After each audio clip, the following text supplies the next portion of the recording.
प्यास लग रही है। Hello everyone, good morning students. ARMS online classes में आपका स्वागत है।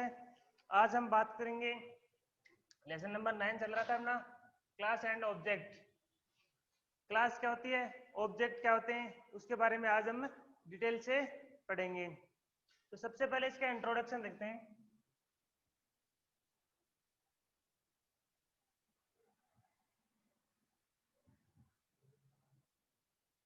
Introduction of class.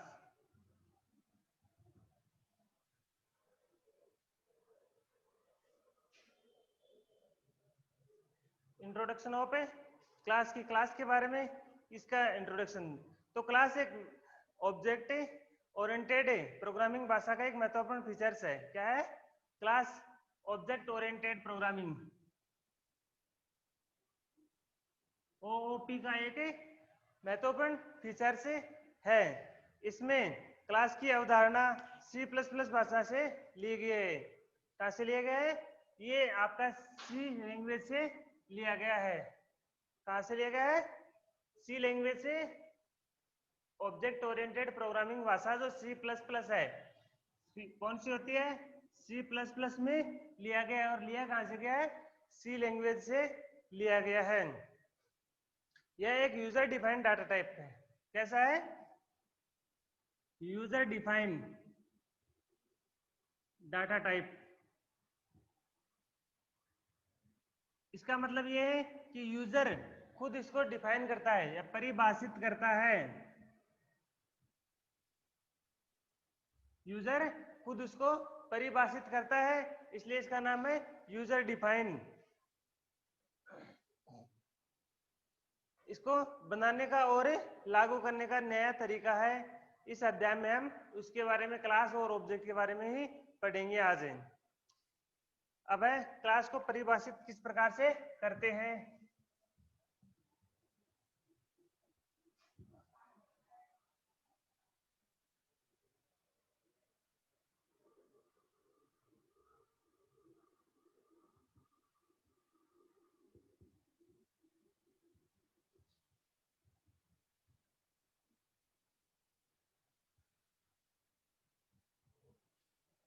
एक्सप्लेन कि क्लास को किस प्रकार से परिभाषित किया जा सकता है। तो क्लास आपको पता है यूजर डिफाइंड डाटा टाइप है, जो फंक्शन को एक साथ बांधे रखता है। डेटा और फंक्शन को एक साथ बांधने का काम करता है।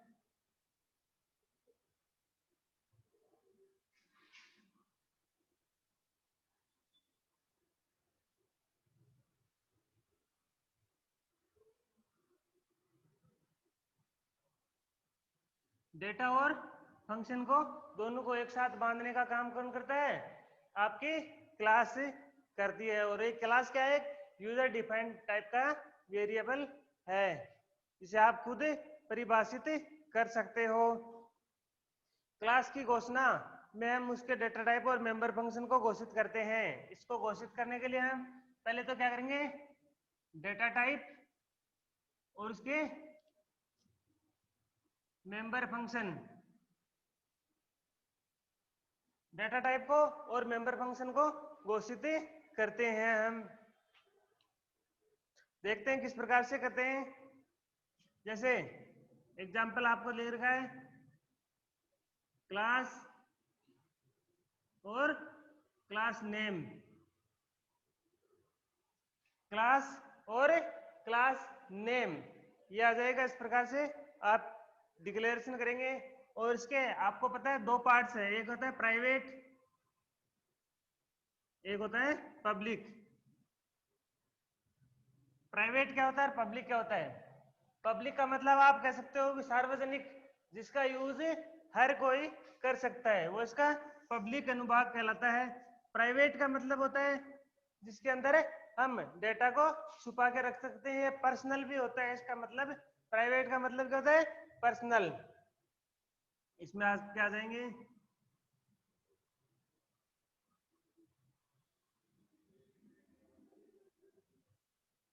वेरिएबल डिक्लेरेशन हो जाएगी, और उसके नीचे आपकी आ जाएगी फंक्शनल, फंक्शन डिक्लेरेशन।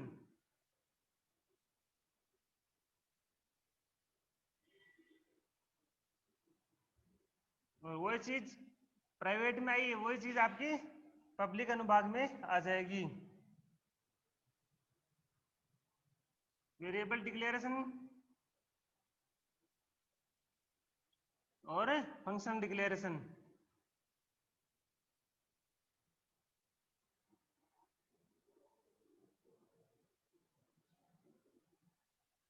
ये आ जाएगी। तो अभी इसके दो भाग बताए, पहला भाग था प्राइवेट और दूसरा था पब्लिक। तो इसमें आपका यहाँ कोष्टक शुरू होता है और इसके लास्ट में आपका कोष्टक है वो बंद हो जाता है। क्लास की डिक्लेरेशन इसके बाद में ये आपका बॉडी शुरू हो जाती है कोष्टक, और लास्ट में आपका बंद कर दिया जाता है। और इनके सबके लास्ट में सेमीकोलन लगाना है, जिससे आपको ये समझ में आ जाएगी आपकी लाइन है उसका अंत हो गया है। अब देखो दो भाग बताए इसमें, एक प्राइवेट और एक पब्लिक। तो अब पब्लिक से प्राइवेट में लेने के लिए और पब्लिक से प्राइवेट से पब्लिक में लेने के लिए क्या है, तो मेंबर फंक्शन में जिसकी घोषणा प्राइवेट अनुभाग में है, क्या है कि जिसकी घोषणा आप प्राइवेट अनुभाग में करते हो उसको उसी क्लास के मेंबर फंक्शन को एक्सेस कर सकता है। जैसे आप प्राइवेट में डिक्लेरेशन कर रहे हो तो इसका उसी फंक्शन के द्वारा एक्सेस किया जा सकता है। और क्लास के मेंबर फंक्शन जिसकी घोषणा आप पब्लिक अनुभाग में कर रहे हो, क्लास के मेंबर फंक्शन जिनकी घोषणा आप पब्लिक अनुभाग में कर रहे हो, उसकी क्लास के बाहर से एक्सेस कर सकते हैं कि इस क्लास के अलावा भी दूसरी क्लास के वो एक्सेस कर सकते हैं या प्राप्त कर सकते हैं, इसका यूज किया जा सकता है। तो ये इस प्रकार कह सकते हैं कि अगर आपके पब्लिक अनुभाग में घोषित डेटा है उसको आप डेटा हाइडिंग भी कह सकते हो। क्या कह सकते हो?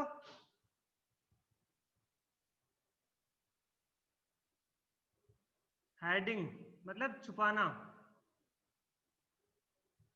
प्राइवेट है आपके, पर्सनल है, तो उसको आप डेटा हाइडिंग या डेटा को छुपाना भी कह सकते हैं। और यह ऑब्जेक्ट ओरिएंटेड प्रोग्रामिंग भाषा का एक महत्वपूर्ण फीचर्स है, डेटा हाइडिंग करना या डेटा छुपाना। ठीक है, अब है क्लास का एक उदाहरण।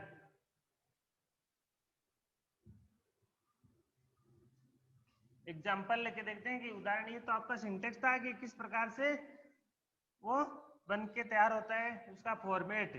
दो भाग थे इसके, एक पब्लिक और दूसरा प्राइवेट। अब इसका एक एग्जाम्पल या उदाहरण लेते हैं। जैसे क्लास और पॉइंटर नाम से बनाई आपने, किसके नाम से? पॉइंटर के नाम से आपने क्लास को डिक्लेयर किया है। उसके नीचे आपका एक कोष्टक शुरू हो जाता है और इसमें आपने डाटा टाइप लिया इंटीजर, इंटीजर एक्स ले लिया और वाई ले लेते हैं आप। तो ये क्या है? Private by default कहलाइए।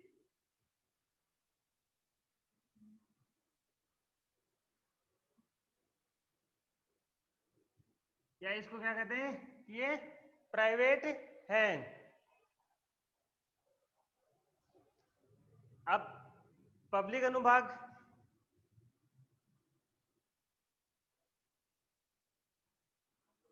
प्राइवेट में आपने इसमें नाम नहीं लिखा था, ये ऑटोमेटिक ही प्राइवेट में ले लेता है। अब पब्लिक में लिखेंगे आप void इनपुट इंटीजर a और इंटीजर b, इंटीजर a और इंटीजर b और void आउटपुट।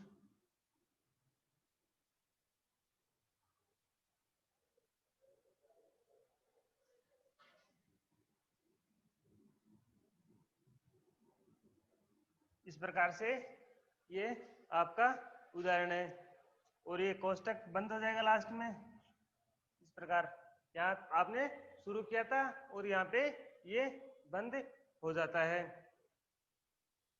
अब देखते हैं, इस प्रकार से उदाहरण हो जाता है। अब आप इसकी घोषणा देखेंगे कि घोषणा किस प्रकार से करते हैं।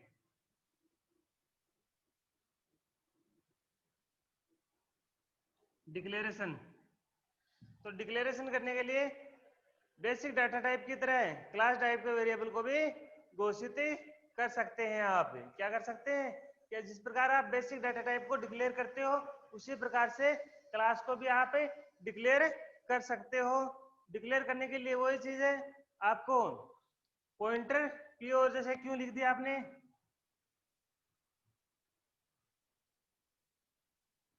पॉइंटर पी और क्यों, तो यहाँ पे पॉइंटर पी और क्यों क्या है, दो ऑब्जेक्ट पी और क्यू लिए गए हैं।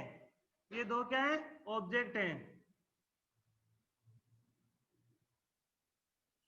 एक पी नाम का ऑब्जेक्ट ले लिया, दूसरा क्यू नाम का ऑब्जेक्ट आपने ले लिया, और पॉइंटर क्या है, एक वेरिएबल यहाँ पे दर्शा देते हो।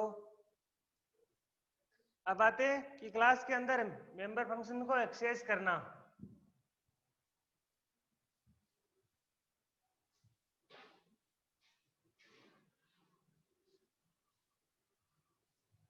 एक्सेस का मतलब होता है प्राप्त। क्लास में मेंबर को किस प्रकार से एक्सेस किया जाता है या प्राप्त किया जाता है।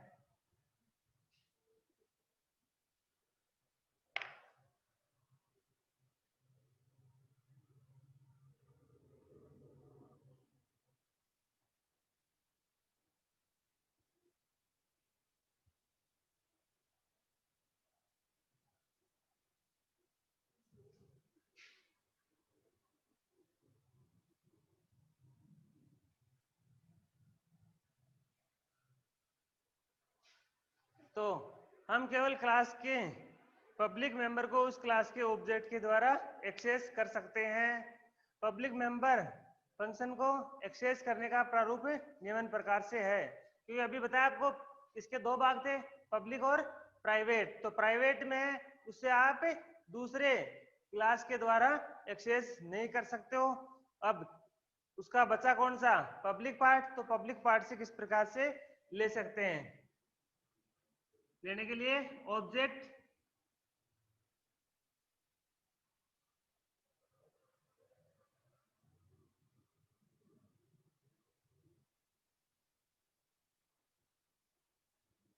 नेम फंक्शन, ये आपका फंक्शन नेम आ जाता है, सॉरी ऑब्जेक्ट नेम यहां तक, उसके बाद में ये आ जाएगा फंक्शन नेम। ये ऑब्जेक्ट नेम है, उसके बाद में फंक्शन नेम, उसके बाद में आर्ग्यूमेंट लिस्ट आ जाएगी।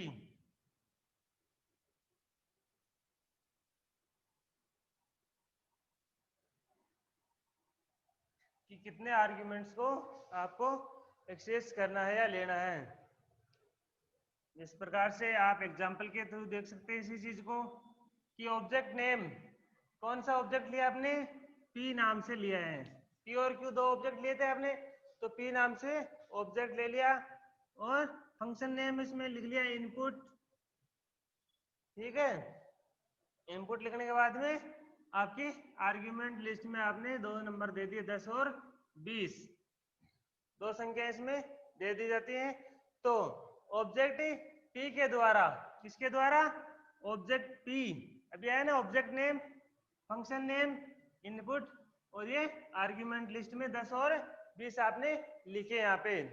तो इसमें आप ये कह सकते हो कि ऑब्जेक्ट पी के द्वारा, ऑब्जेक्ट पी के द्वारा इनपुट फंक्शन को कॉलिंग किया गया है।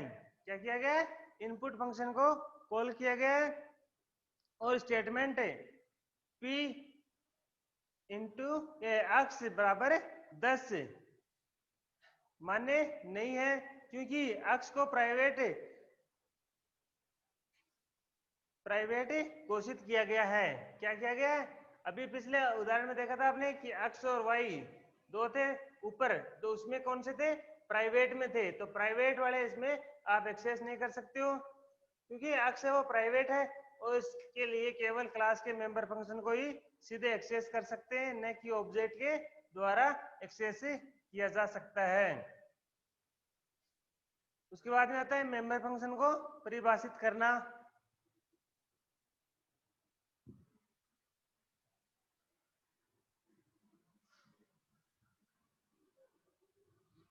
ये तो था एक्सेस करना। अब आएगा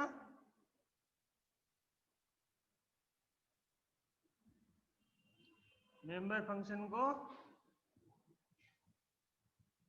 परिभाषित करना, कि मेंबर फंक्शन को परिभाषित किस प्रकार से कर सकते हैं। तो उसके लिए क्लास के मेंबर फंक्शन को क्लास के अंदर और क्लास के बाहर परिभाषित किया जा सकता है। अभी देखा था आपने डिक्लेरेशन, क्लास के अंदर भी डिक्लेयर कर रहे थे आप और क्लास के बाहर भी डिक्लेरेशन कर रहे थे। तो क्लास के अंदर कैसे होता है और क्लास के बाहर कैसे होता है, आज हम इसके बारे में पढ़ेंगे। तो दो तो कैसे होता है, एक जगह होता है क्लास के अंदर, ठीक है। तो क्लास के अंदर देखते हैं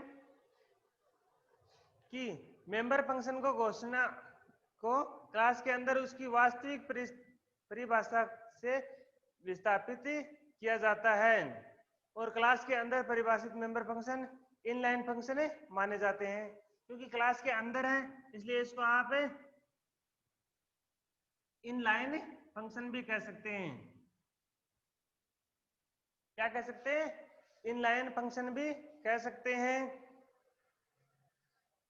उदाहरण है क्लास पॉइंटर, और आपका कोष्टक शुरू हो जाता है इंटीजर x और y ले लिया आपने यहाँ पे। ये आज का कौन सा पार्ट था, पब्लिक पार्ट, ये सॉरी प्राइवेट था, और अब पब्लिक पार्ट में void इनपुट, और इनपुट में क्या लिखोगे आप, इंटीजर a और इंटीजर b, और उसके बाद में कोष्टक में आप कह रहे हो कि x बराबर आपने a रखा है, ठीक है, और y बराबर b रखा है, कि यहाँ आपने इंटीजर a और b डिक्लेयर किए पब्लिक पार्ट में, और प्राइवेट पार्ट में आपने x और y डिक्लेयर किया था। आप दोनों की तुलना कर दी x और y की, और ये कोष्टक वापस से बंद कर दिया यहाँ पे। अब इसका देखते हैं वॉइड आउटपुट, इसके नीचे लिखना है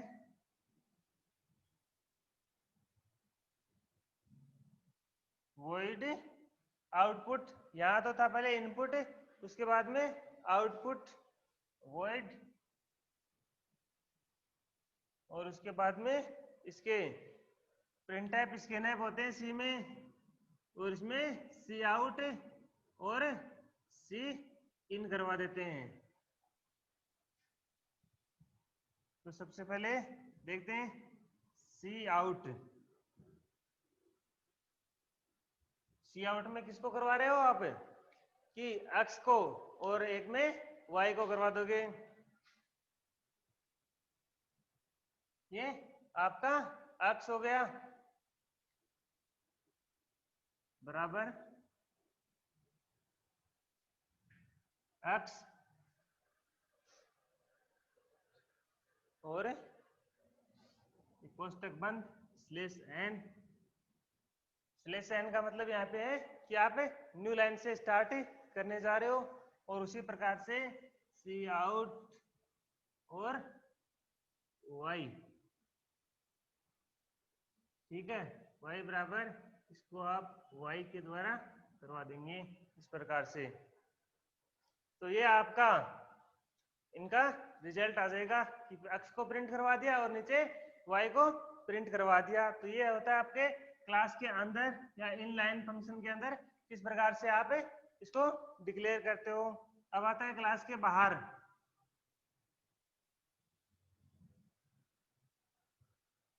ये तो था आपकी क्लास के अंदर।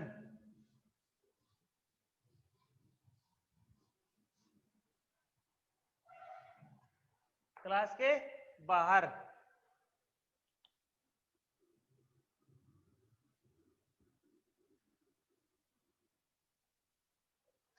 मेंबर फंक्शन जिसकी घोषणा क्लास के अंदर की गई है उसको क्लास के बाहर अलग से घोषित करना होता है। क्या होता है कि क्लास के अंदर आपने घोषित किया इसको, है अभी मेंबर फंक्शन जिसकी घोषणा क्लास के अंदर की है उसको क्लास के बाहर अलग से घोषित करना होता है। ठीक है, देखते हैं किस प्रकार से। रिटर्न टाइप,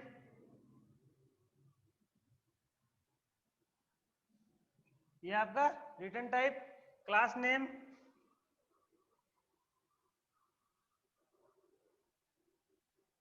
और उसके बाद में आ जाता है फंक्शन नेम।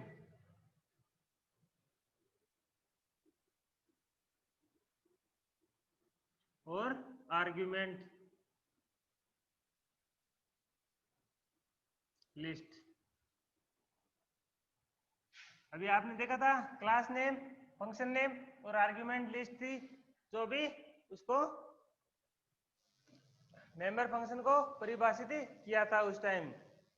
उसमें फंक्शन बॉडी आ जाएगी नीचे,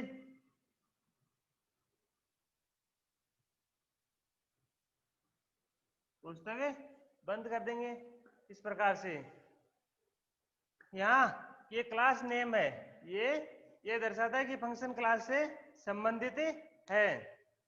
ठीक है, और हम इसको इसमें परिभाषित कर सकते हैं या डिक्लेयर कर सकते हैं। तो उदाहरण के लिए देखते हैं हम।